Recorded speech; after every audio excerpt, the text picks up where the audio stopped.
प्रणाम।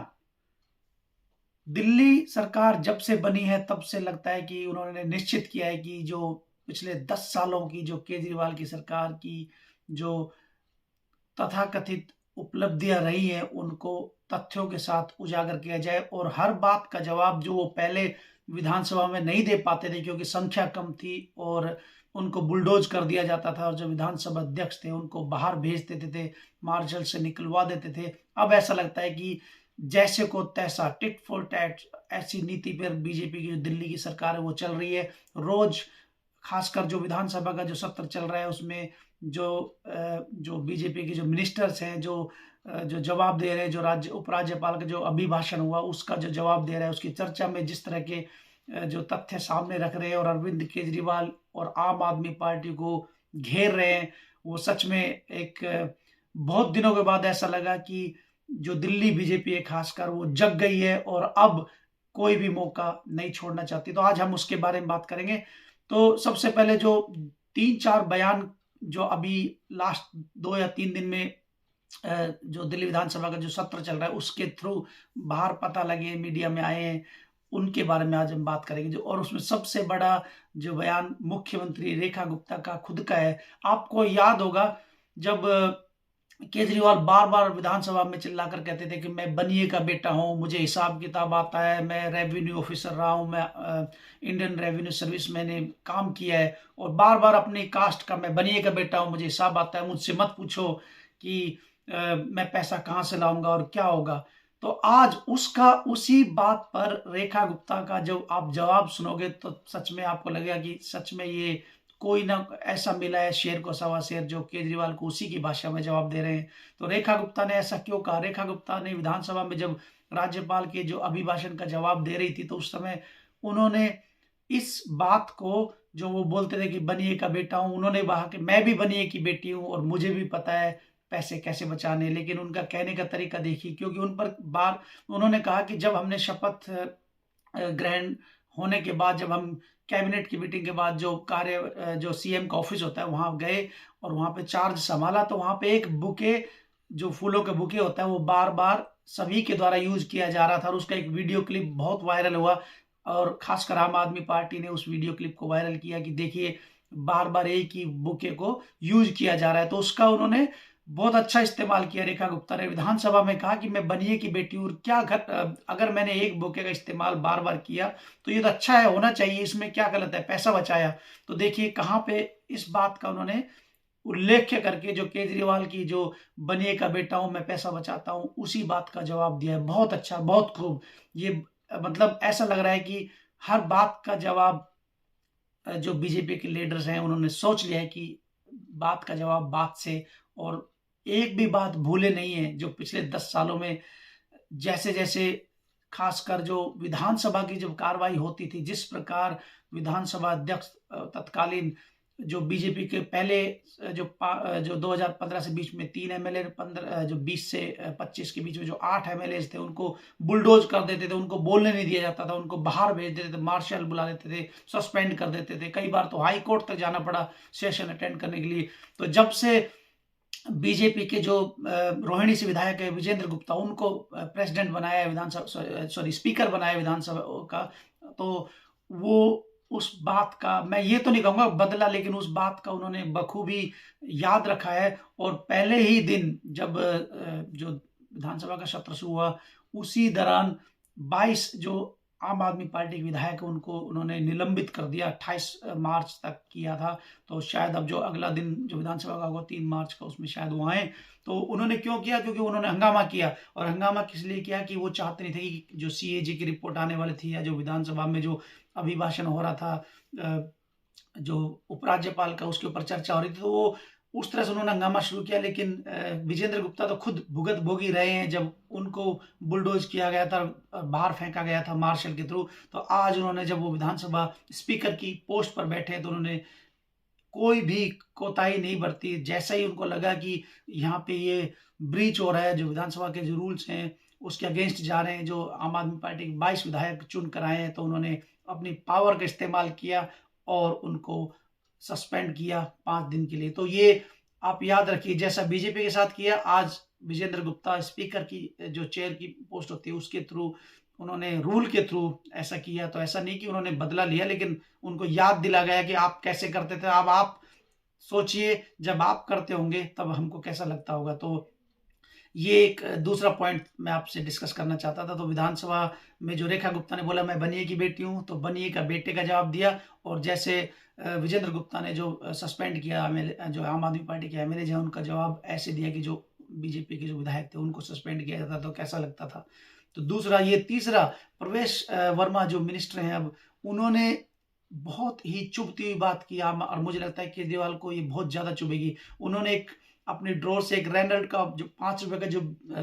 पेन होता है वो निकाल के दिखाया कि आज मुझे ये पेन वहां मिला। हालांकि मुझे लगता नहीं कि वो पेन उनको वहां मिला होगा, लेकिन उन्होंने उसका इस्तेमाल किया विधानसभा में बोलने के लिए, देखो आज मुझे ये पेन मिला। और जो 5 रुपए का पेन लगा के आदमी घूमता था, टेढ़े मेढ़े बटन बंद करता था शर्ट के, और बाहर आके बोलता था कि मैं तो बहुत गरीब हूँ जी, देखो ये हूँ। और शीश महल कैसे बनाया, शीश महल को कैसे उन्होंने पहले ही दिन मीडिया को बुला के दिखाया। और मीडिया और उनका खुद का स्टाफ, जो सीएम का स्टाफ, उन्होंने खुद बोला कि हमने 3 साल से इस बिल्डिंग को देखा ही नहीं था, और जो रेनोवेशन हो उसके बाद। तो कहने का ये मतलब है कि उन्होंने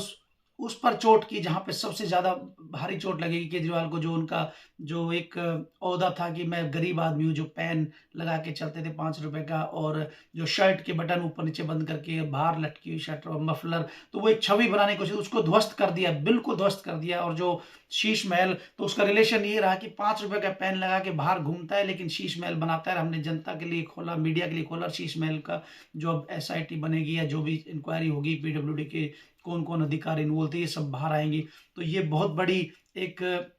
जो कहना चाहिए कि भारी चोट रहेगी केजरीवाल और उसके जो साथी रहेंगे, उनके लिए जवाब देना मुश्किल होगा इस बात का। और एक इसी विधानसभा सत्र में जो कपिल मिश्रा है, जो जल मंत्री भी हैं अभी, उन्होंने भी एक चुभती हुई बात की। कपिल मिश्रा ने एक वर्ड यूज किया और एक सेंटेंस कि झाड़ू वाला ही दारू वाला है। ये बहुत चर्चा में आ गया। अब उन्होंने इसका रेफरेंस भी दिया कि जो भी शराब घोटाला हुआ, जो कहते थे कि हम गांधी जी को मानने वाले हैं, अन्ना के भक्त हैं, जो अन्ना के फॉलोअर्स हैं, और हम ये करेंगे, हम शराब की दुकानें नहीं खोलेंगे, जनता से पूछ के करेंगे। और वो सब जब उन्होंने शराब नीति में कमीशन बढ़ाया, 5 से 12 कर दिया, जगह जगह दुकानें खोल दी, कमीशन खाया, भ्रष्टाचार किया, तो कुल मिला के उन्होंने एक राइम करने की कोशिश की कि झाड़ू वाला ही दारू वाला है और दारू वाला ही झाड़ू वाला है। तो ये भी एक बहुत बड़ी उनके डायरेक्ट चोट की। तो कुल मिला के एक माहौल अलग ही लग रहा है। और जो रेखा गुप्ता है, तो उन्होंने तो ये भी कहा कि हम पहले दिन सेलिब्रेट नहीं करने लग गए, हमने ढोल नहीं बजाए, हमने मिठाइयाँ नहीं बांटी, हम सीधा कैबिनेट की मीटिंग की, आयुष्मान योजना लागू की, यमुना जी पे गए, यमुना जी की आरती शुरू की। और उन्होंने बिल्कुल कैटेगोरिकली दोहराया विधानसभा में कि जो भी एक एक जो वादा दिल्ली की सरकार ने और भाजपा ने जो चुनाव में किया था, संकल्प पत्र, वो एक एक पूरा होगा और समयबद्ध तरीके से पूरा होगा। और उसका उन्होंने एक आश्वासन दिया। तो बार बार जो आतिशी पूछती है कि 25 रुपए कब आएंगे, तो मुझे ऐसा लगता है कि अब वो समय दूर, 8 मार्च का शायद प्रधानमंत्री जी ने बोला था कि आएगा, तो हो सकता है कि 8 मार्च की डेट या उसके आगे पीछे उनको करना ही होगा, क्योंकि बीजेपी ने जिस तरह के प्रोमिसेस किए हैं उनको ये डिलीवर करना ही होगा। तो एक दिल्ली में एक अलग तरह का माहौल दिख रहा है, खासकर सारे जो बीजेपी के विधायक हैं अपने अपने क्षेत्रों में हैं, मिनिस्टर्स सर्वे कर रहे हैं, रिपोर्ट ले रहे हैं, अधिकारियों से मिल रहे हैं, और जो पहले जो नहीं होता था वो सब हो रहा है। और एक इसी दौरान एक कल मीटिंग और भी हुई है होम मिनिस्ट्री, जो कि अमित शाह ने एक मीटिंग ली है दिल्ली के जो मुख्यमंत्री रेखा गुप्ता और जो दिल्ली पुलिस के कमिश्नर हैं, और तो एक कोऑर्डिनेशन मीटिंग थी। और उस कोऑर्डिनेशन मीटिंग में ये बात हुई कि दिल्ली सरकार केंद्र सरकार के साथ कैसे सहयोग करके साथ चल सकती है, कदम से कदम मिला के, क्योंकि दिल्ली एक केंद्र शासित प्रदेश है। तो अगर उस तरह से देखा जाए तो पहले की जो केजरीवाल की सरकार थी, उन्होंने हमेशा ये कहा है कि जो केंद्र सरकार है हमको काम करने नहीं देती, हमारे पास दिल्ली पुलिस नहीं है तो हम ये नहीं कर सकते, हम कानून व्यवस्था में कैसे ध्यान दें। तो लेकिन ये एक बहुत बड़ा कदम जो होम मिनिस्टर ने खुद ने उठाया। लेकिन इससे ज्यादा इस बात का फर्क पड़ा कि रेखा गुप्ता ने बाहर आके मीटिंग के बाद ये बोला कि ये पहली मीटिंग नहीं थी, ऐसी मीटिंग्स हमेशा कॉल होती थी। लास्ट जो 10 साल थे उनको भी, केजरीवाल जी को भी बुलाया जाता था, सिसोदिया जी को भी बुलाया जाता था, लेकिन वो जाते नहीं थे, क्योंकि अगर वो गए तो मीटिंग में बातें होंगी, मिनट्स होंगे, नोट रिकॉर्ड होगी, तो वो क्या बोलेंगे क्या नहीं, तो उनको ये करना ही नहीं था, उनको सिर्फ केंद्र को ब्लेम करना था, इसलिए वो मीटिंग्स में जाते नहीं थे। तो उन्होंने ये एक स्थापित करने की कोशिश की कि ऐसा नहीं है कि ये मीटिंग मेरी वजह से हुआ है, ये पहले से भी होता था। और दूसरा सिमिलर जो चीज़ें केंद्र शासित जो नया-नया प्रदेश था, यूनियन टेरिटरी जम्मू कश्मीर, वहाँ भी उमर अब्दुल्ला मुख्यमंत्री बने नवंबर से ही, और देखिए अब फरवरी मार्च आ गया अभी, आपको 3-4 महीने में एक बार भी ऐसा सुनने को नहीं आया होगा कि उनकी उपराज्यपाल जो वहाँ की जो मनोज सिन्हा हैं, उनसे झड़प हो रही है या नहीं बन रही है या फाइलें साइन नहीं हो रही है या वहाँ बैठना पड़ रहा है। क्योंकि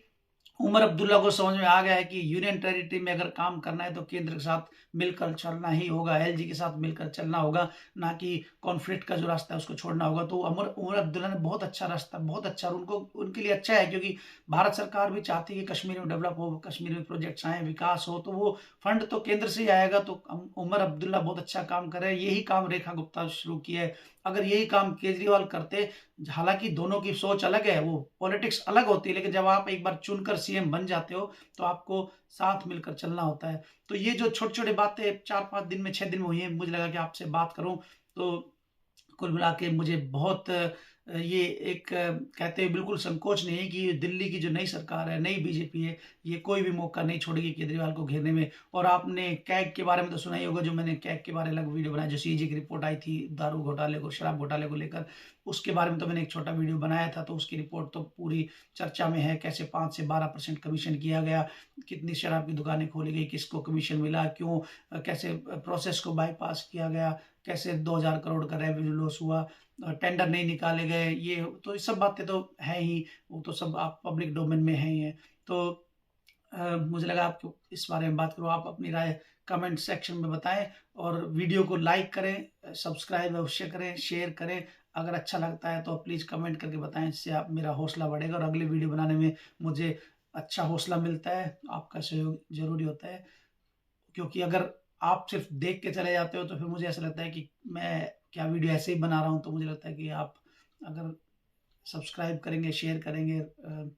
वीडियो को लाइक करके आगे बढ़ाएँगे, तो हौसला मुझे ज़रूर मिलेगा। मिलते हैं अगले वीडियो में। जय हिंद।